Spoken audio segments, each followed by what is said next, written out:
Obviously not the Sunday you expected. Tell us what you saw, what you heard, and then what you did. I didn't see much. I finished up my preparations for a rehearsal before services, came out to get my earphones in the car.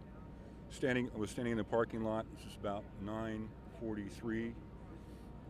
A lot of clouds, very low ceiling deck, and I heard a helicopter coming on a slow left-handed turn, probably from the freeway from Lost Hills.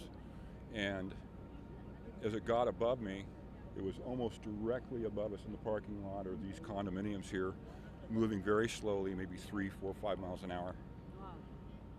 So it was in a hover, searching hover, but I could tell from a sound engineer with sound pressure, you could tell the altitude was low.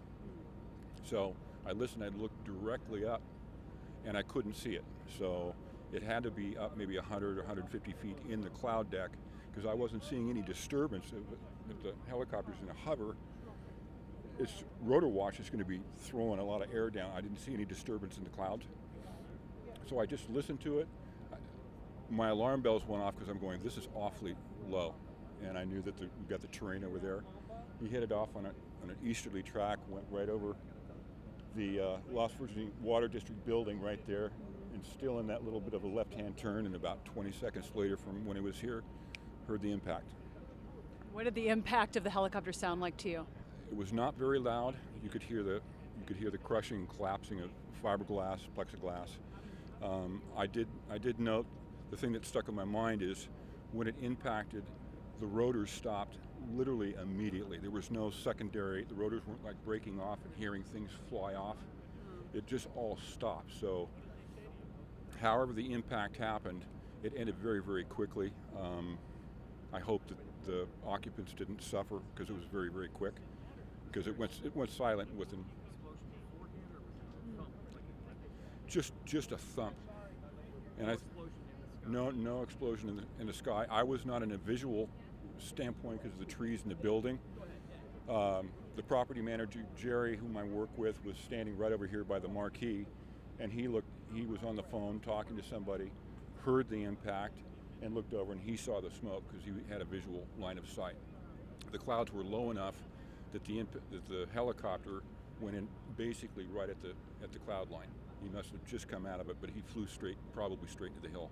That's why I think he went in rotors first, because everything just immediately stopped. And then what did you see after that? Was there smoke? Were there flames? Once I immediately pulled out my phone, called 911 within 45 seconds. I was on with dispatch. They transferred me to fire department dispatch. Was speaking to them. The sheriffs were already overshot and were heading down to Mulholland Highway. And I said, they're going too far. It's not at Mulholland. It's right here at the Water District, because I know it was flying on an eastern track. It's a lot farther up.